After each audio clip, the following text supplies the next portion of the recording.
இப்போ நம்ம வசனத்தை நாம் தியானிக்க போகிறோம். இந்த மாதம் கர்த்தர் நம்முடைய சபைக்கு கொடுத்த ஆண்டவருடைய வார்த்தையை தியானிக்கலாம். நம்ம வசனத்துக்கு நேராக திரும்பலாம். சங்கீதங்களின் புஸ்தகம் 36வது சங்கீதம் 7வது வசனத்தின் பின்பகுதியை எல்லாருமே சேர்ந்து வாசிக்க போகிறோம். ஒரு 20 நிமிஷம் 20-25 நிமிஷம் ஆண்டவருடைய வசனத்தை கேட்போம், சேர்ந்து வாசிக்கலாம். அதனால் மனுபுத்திரர் உமது செட்டைகளின் நிழலிலே வந்து அடைகிறார்கள். ஆண்டவருடைய செட்டைகளின் நிழலிலே வந்து அடைகிற பாக்கியம் நமக்கு இருக்கிறது. ஆமென் சொல்லுங்களேன். இந்த மாதம் ஆண்டவருடைய செட்டை நம்முடைய குடும்பத்தின் மேலே, நம்முடைய தனிப்பட்ட வாழ்க்கையின் மேலே, நம்முடைய வியாபாரத்தின் மேலே ஆண்டவருடைய செட்டை இருக்கும். செட்டை என்றால் என்ன? நீங்கள் யாராலும் சொல்ல முடியுமா? ஆண்டவருக்கு செட்டை இருக்கிறதா? இது ஒரு சிம்பாலிக் டேம், இது ஒரு அடையாளமாக சொல்லப்பட்டிருக்கிறது. தேவனுக்கு செட்டை இருக்கிறதா என்றால் கண்டிப்பாக இருக்கிறது. கண்ணுக்கு தெரியாத ஒரு செட்டை உங்கள் மேலே என் மேலே இருக்கிறது. ஆமென் சொல்லுங்களேன். விசுவாசத்தோடு கேளுங்கள். தேவனுடைய 2 விதமான செட்டையை பற்றி நான் சொல்ல போகிறேன். நிறைய செட்டைகள் தேவனுக்கு உருவகமாக சொல்லியிருக்கு.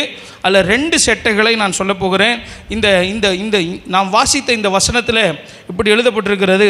அதனால் மனுபுத்திரர் உமது செட்டைகளின் நிழலிலே வந்து அடைகிறார்கள். முதலாவது, தேவனுடைய செட்டை எப்படிப்பட்டதென்றால் ஒரு பாதுகாக்கும் செட்டை.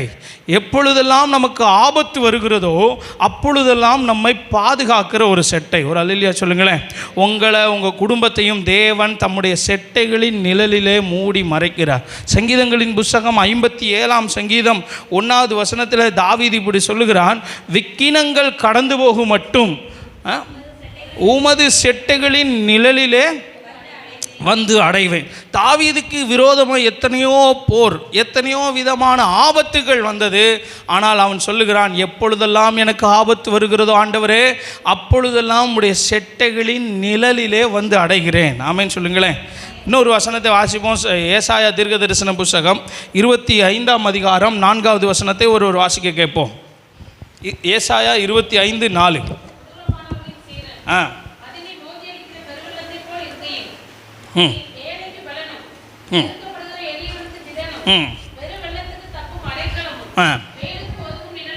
கவனியுங்கள், கர்த்தர் எப்பொழுது தம்முடைய செட்டையின் நிழலால் உங்களை மூடுவார் என்றால், அந்த வசனம் இப்படி சொல்லுகிறது, கொடூரமானவர்களின் சீறல் ஒரு பெரு வெள்ளத்தை போல உங்களை மோதி அடிக்கும் போது. கவனியுங்கள், நீங்களும் நானும் இருக்கிற உலகம் நல்லவர்களால் நிறைந்த உலகம் அல்ல, கொடூரமானவர்களால் நிறைந்த உலகம். நாளுக்கு நாள் கொடுமை பரவி கொண்டிருக்கிறது.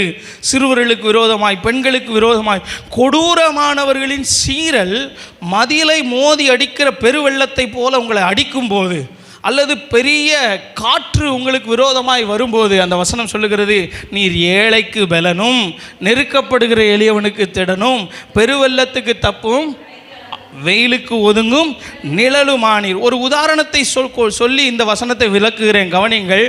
பார்வோன் என்கிற ஒரு கொடூரமானவன் இருந்தான். நன்றாக கவனிங்க, எல்லாரும் என்னை பாருங்க. பார்வோன் என்கிற ஒரு கொடூரமானவன் இருந்தான் தேசத்தில். அவன் ஒரு யுக்தி செய்கிறான், ஒரு ஸ்கீம் போடுகிறான். என்ன ஸ்கீம்? இவர்கள் தேசத்தை விட்டு போய்விடக்கூடாது, இவர்கள் விடுதலை அடையக்கூடாது. பார்வோனுடைய எண்ணமே என்ன தெரியுமா? ஒரு தேவ பிள்ளை விடுதலையாக வாழக்கூடாது, இவன் விடுதலை ஆகிடக்கூடாது. 2வது, இவர்கள் பெருகக்கூடாது.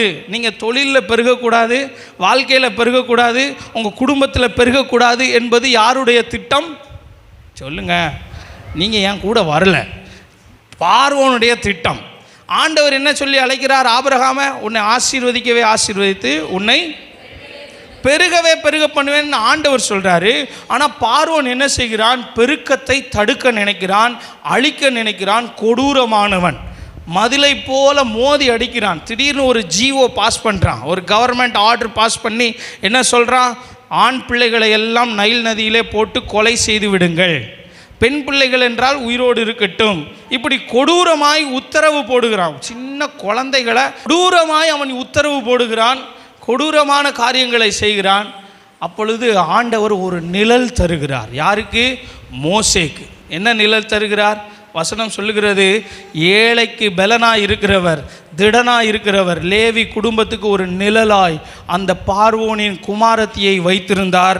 நம்முடைய ஆண்டவர் நிழல் தருகிற ஆண்டவர். ஒரு அல்லேலூயா சொல்லுங்களேன். நம்முடைய தேவன் நிழல் தருகிற தேவனாய் இருக்கிறார். இன்னொரு காரியத்தை சொல்லுகிறேன். 1 சாமுவேலின் புஸ்தகம் 20ஆம் அதிகாரம் 15வது வசனத்தை வாசியுங்கள். 1 சாமுவேலின் புஸ்தகம் 20:15. ஆ ஆ ஆ உம்மது தயவை கவனிங்க. சவுல் தாவீதை நோக்கி ஈட்டி எறிகிறான். சவுல் தாவீதுக்கு விரோதமாய் பேசுகிறான். ஒரு படையவே அனுப்புகிறான். ஒரு இடத்துல தாவீது சொல்லும்போது சொல்லுகிறான், இந்த தெள்ளு பூச்சியை பிடிக்கிறதுக்கு ராஜா ஒரு இராணுவத்தையே அனுப்பினாரே, எனக்கு விரோதமான சில காரியங்களை பண்ணினாரே அப்படின்னு சொல்லும்போது அங்கே தாவீதுக்கு ஒரு நிழல் எங்கே இருந்தது தெரியுமா? சவுலின் வீட்டிலே இருந்தது. ஒரு அல்லேலூயா சொல்லுங்களேன். ஆமென். சவுலுக்கு விரோதமாய் தாவீதுக்கு விரோதமாய் எத்தனை ஆபத்துகள் வந்தாலும் நம்முடைய தேவன் தாவீதை பாதுகாத்தார். இன்னொரு வசனத்தை வாசிங்க. 1 சாமுவேல் புஸ்தகம் 23ஆம் அதிகாரம் 14வது வசனத்தை பாருங்கள்.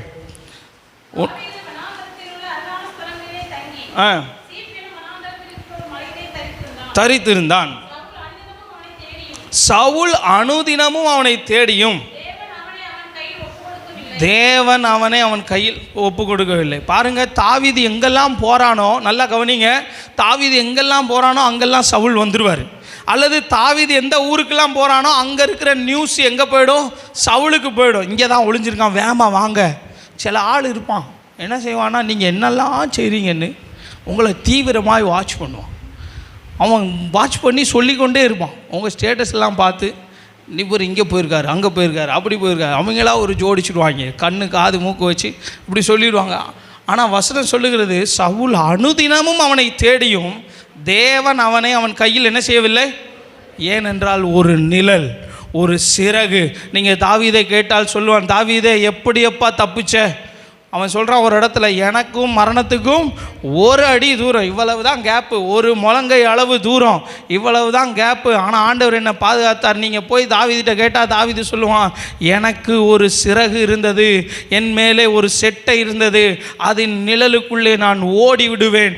எப்பொழுதெல்லாம் எனக்கு ஆபத்து வருகிறதோ அந்த செட்டைக்குள்ளே ஓடி வந்து விடுவேன், அவர் என்னை பாதுகாத்துக் கொள்வார். ஆமென் சொல்லுங்களேன். உங்களை நான் என்கரேஜ் பண்ணுகிறேன், உங்களை உற்சாகப்படுத்துகிறேன். மனிதர்களுடைய வார்த்தைகள், மனிதருடைய செயல்பாடுகள், மனிதருடைய பார்வைகள் உங்களுக்கு விரோதமாக எழும்பும்போது நீங்கள் அங்கே இங்கேயும் ஓடி திரிய வேண்டிய அவசியம் இல்லை.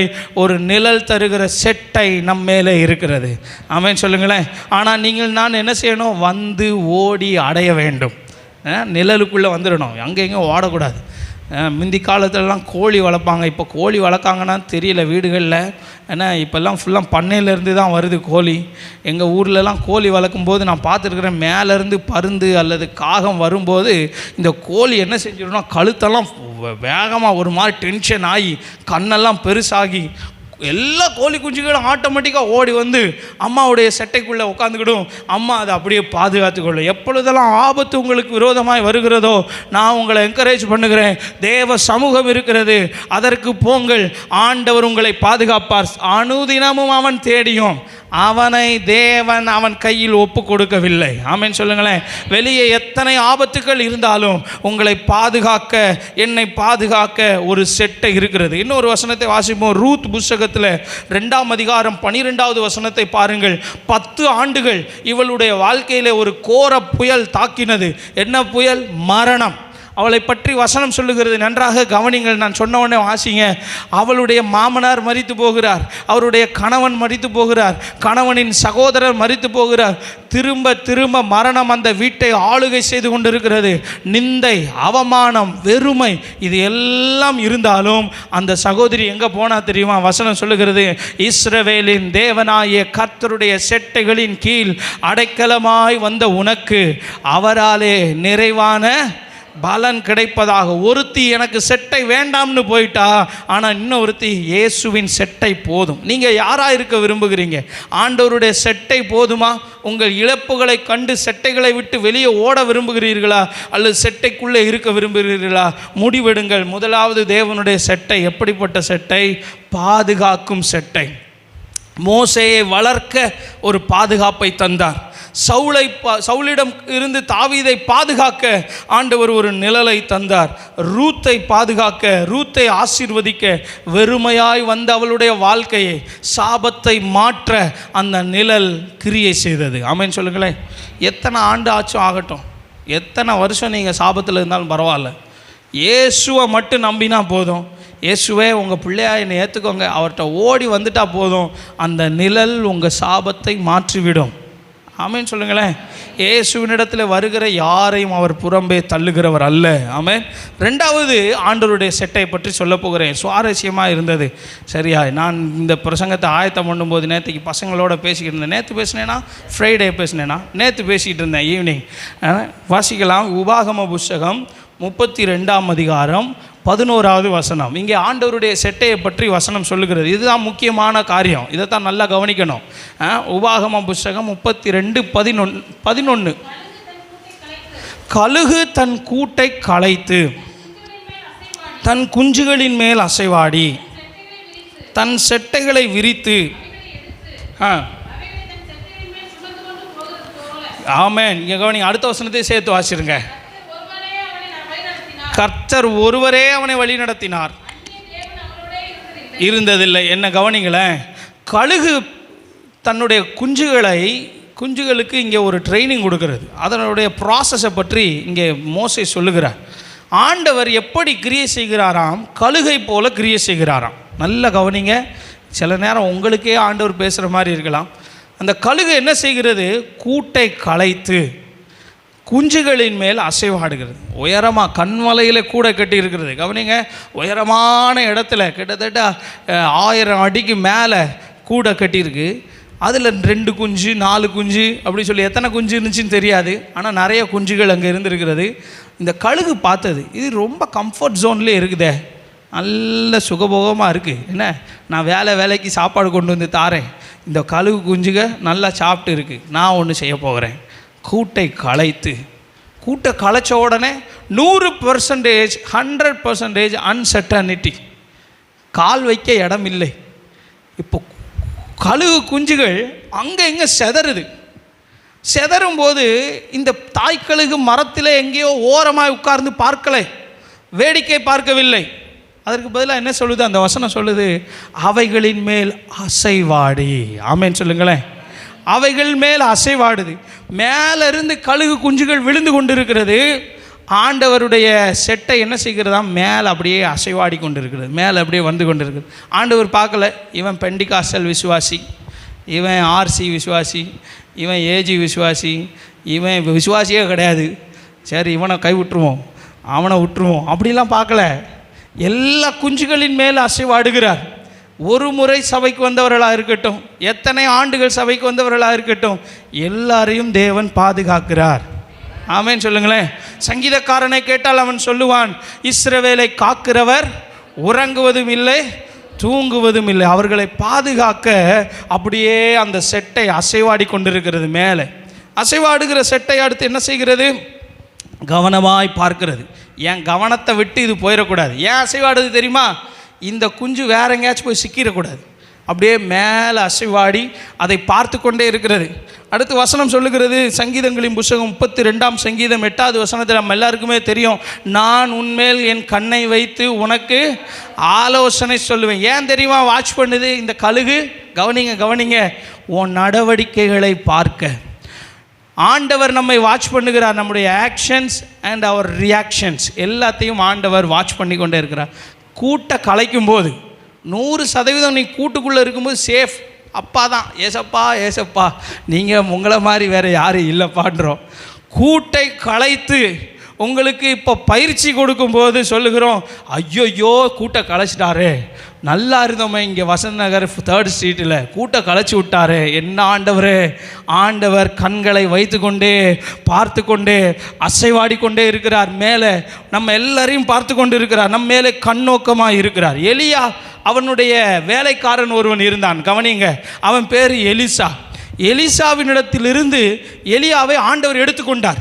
அக்னி ரதம் மேலே இருந்து வந்தது, எலியாவை எடுத்துக்கொண்டு போன உடனே இவன் வஸ்திரத்தை கிழித்து விட்டான். சட்டையை கிழிச்சிட்டு, எலியாவின் தேவன் எங்கே, எனக்கு முன்னாடி யோர்தான் இருக்கிறதே அப்படின்னு சொல்லி கதறுகிறான். சட்டையை முறுக்கி அடிக்கிறான், வஸ்திரத்தை முறுக்கி.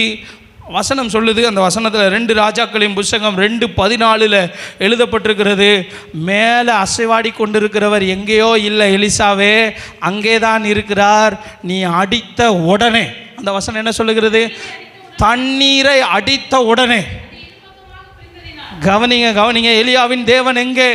நான் கூட்டுக்குள்ளே இருந்தேன், என் மாஸ்டர் கூட, என் எஜமான் கூட நல்லா இருந்தேன், கூட்டை பிரிச்சுட்டீரே, நீர் எங்கே போயிட்டீர் அப்படின்னு அவன் கேட்ட உடனே ஆண்டவர் சொல்கிறார், நான் எங்கேயோ தூரமாக இருக்கிறவர் அல்ல, நான் அங்கே தான் இருக்கிறேன், உன் கூட தான் இருக்கிறேன். ஒரு அல்லேலூயா சொல்லுங்களேன். எலியா கூட இருந்த தேவன் எலிசா கூட இருக்கிறார், அதே தேவன் நம்ம கூட இருக்கிறார். ஆமென். ஆண்டவர் அசைவாடி கொண்டிருக்கிறார். அடுத்து அந்த கழுகு என்ன செய்கிறதா? உபாகமம் புத்தகம் 32:11 வசனத்தில் வாசிங்க. தன் செட்டைகளை விரித்து, அடுத்து கவனிங்க, இந்த கழுகு மேலே இருந்து குஞ்சுகளை கீழே போட்ட உடனே அதன் மேலே அசைவாடி கொண்டே இருந்தது. அசைவாடின கழுகு இப்பொழுது செட்டைகளை விரிக்கிறது. ஏன் விரிக்கிறது தெரியுமா? இப்போ இதுக்கு மேலே விட்டா இந்த குஞ்சுகள் கீழே விழுந்து செத்துரும். இதுக்கு மேலே போச்சுன்னா அவ்வளோதான், சோழி முடிஞ்சு. மேலே பருந்த கழுகு கீழே வந்து விட்டது. கீழே வந்து என்ன செய்கிறது? மறுபடியும் அந்த கழுகு குஞ்சுகளை எல்லாம் செட்டையில் பிடிக்குது, கேட்ச் பண்ணுது. கேட்ச் பண்ணிவிட்டு மறுபடியும் உயர போகிறது. அந்த வசனம் என்ன சொல்லுது? செட்டைகளின் மேல் எடுத்துக்கொண்டு சுமந்து கொண்டு மறுபடியும் போகிறது. எங்கே போகுது? மறுபடியும் உயரத்துக்கு போகிறது. இந்த தாய் கழுகுக்கு கண்மின் சாகும் வரைக்கும், நல்லா கவனிங்க, கூடு இல்லை, கூட களைச்சாச்சு. களைச்ச கூடிலிருந்து விழுந்த கழுகு குஞ்சுகளை எல்லாம் சுமந்துக்கிட்டு எங்கே போகுது தெரியுமா? திரும்ப உயரத்துக்கு போகுது. திரும்ப அங்கேருந்து போடுது, திரும்ப கீழே விழுகுது, திரும்ப பிடிக்குது, திரும்ப கொண்டு போகிறது. ஆண்டவர் சில நேரம் உங்களுக்கு அப்படிலாம் செய்வார். எல்லாம் சீரியஸ் ஆகிட்டீங்களே. ஏன்? தாய் கழுகிட்ட கேட்டால் தாய் கழுகு சொல்லும், குஞ்சே நீ நடக்க பிறந்தவன் அல்ல, நீ பறக்க பிறந்தவன். ஆமைன்னு சொல்லுங்களேன். நம்ம பறக்கிறதற்காக பிறந்தவர்கள். அதனால் உனக்கு ட்ரைனிங் தேவை, நான் உனக்கு ட்ரைனிங் கொடுப்பேன். ஆமென் சொல்லுங்களேன். இதை நான் படிக்கும்போது தியானிக்கும்போது ஆச்சரியப்பட்டேன். திரும்ப திரும்ப கூட்டை கலைத்த ஆண்டவர் அவர் மேலே இருந்து போடுகிறார், திரும்ப கீழே வருகிறார், சுமக்கிறார், உயரம் கொண்டு போகிறார், திரும்பவும் போடுகிறார். ஏன்?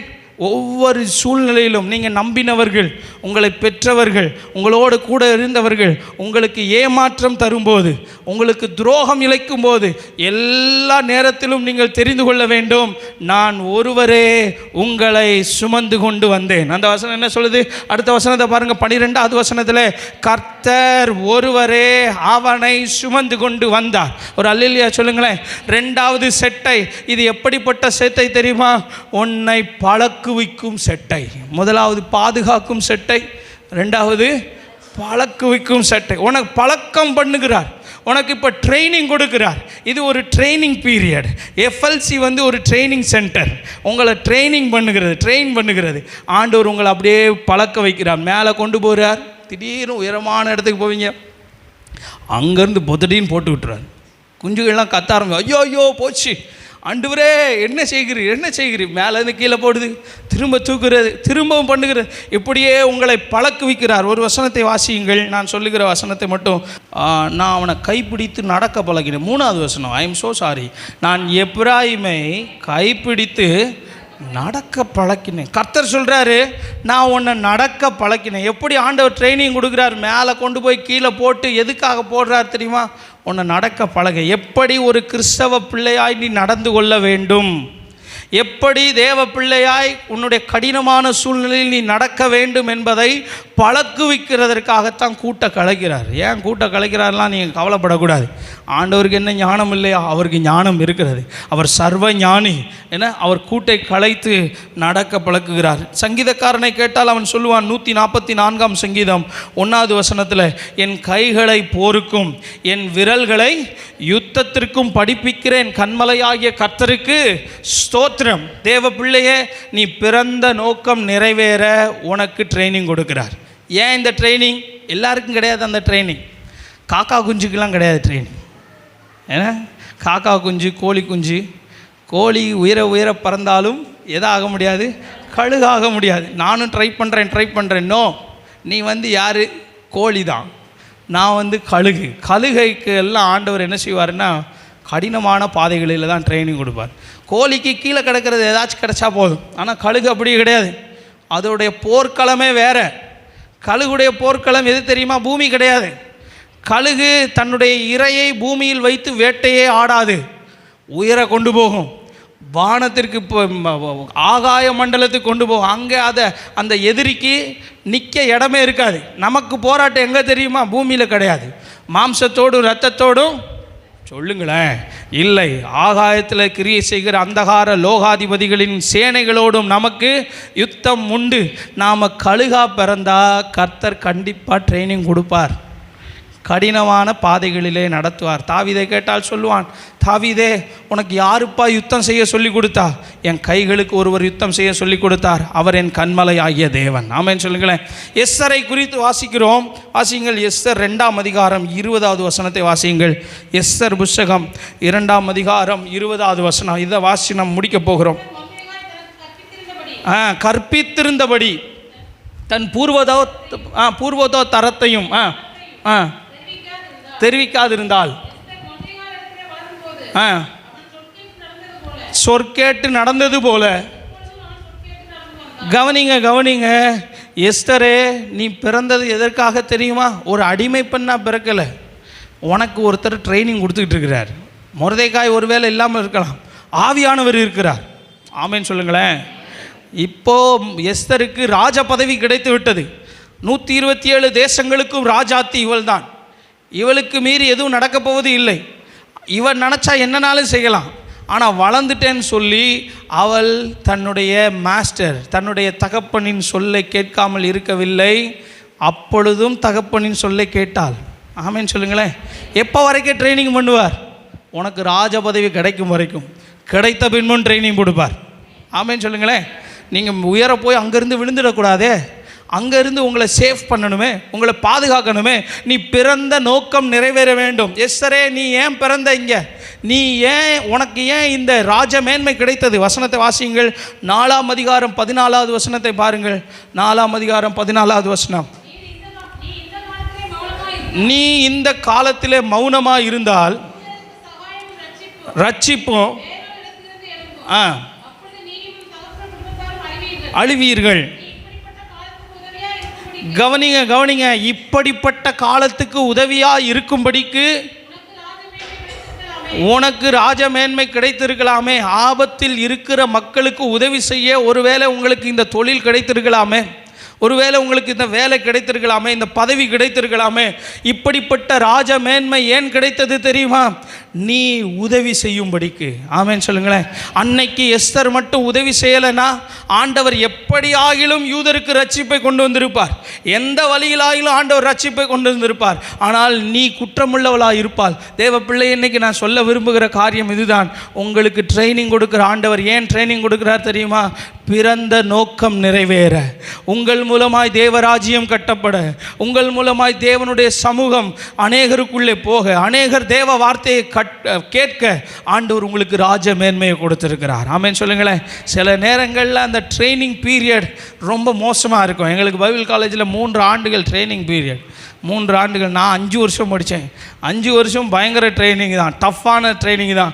ஆனால் அது எல்லாமே நன்மைக்கானது. ஆமென் சொல்லுங்களேன். உங்களுக்கு இருக்கிற ஒருவேளை இந்த ட்ரைனிங் பீரியட் கஷ்டமாக இருந்தால் கவலைப்படாதிருங்கள்.